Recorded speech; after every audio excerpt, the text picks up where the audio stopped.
राधे राधे महाराज जी।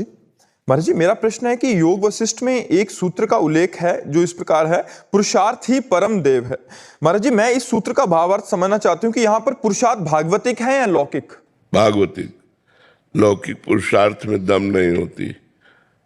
जो लौकिक पुरुषार्थ है ये प्राकृतिक मायामय है, इसमें दम नहीं होती।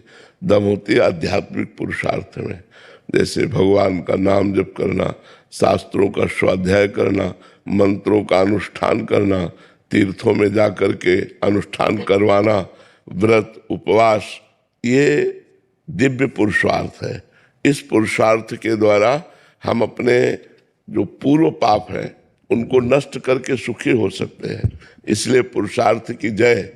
जो पुरुषार्थ अध्यात्म से जुड़ा है, अब केवल माइक पुरुषार्थ कर रहा है, जैसे बहुत मेहनत करके किसान फसल तैयार हुई, अब इतने में पानी गिर गया और वो फसल गिर गई और नष्ट हो गई, ओले गिर गए, फसल नष्ट हो गई। किस काम आया पुरुषार्थ? पुरुषार्थ तो उसने किया बहुत प्रबल।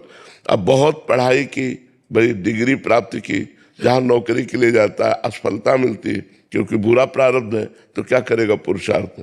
लेकिन अगर आपने जप किया है, आपने तीर्थावगाहन किया है, व्रत उपवास किए हैं, गंदे आचरणों का त्याग किया है, तो ये पुरुषार्थ आपको विजय दिलाएगा, आपको सुखी करेगा, आपको विपत्ति और संकटों से बचाएगा। और परम पुरुषार्थ के द्वारा हम भगवत प्राप्ति कर लेते हैं। परम पुरुषार्थ के द्वारा हम आत्मबोध ब्रह्म ज्ञान प्राप्त कर लेते हैं। जो योग वासिष्ठ है वो आत्मबोध कराने वाला ग्रंथ है। तो पुरुषार्थ के द्वारा लौकिक उन्नति और परम पुरुषार्थ के द्वारा भगवत प्राप्ति और हम ब्रह्म बोध भी प्राप्त कर सकते हैं।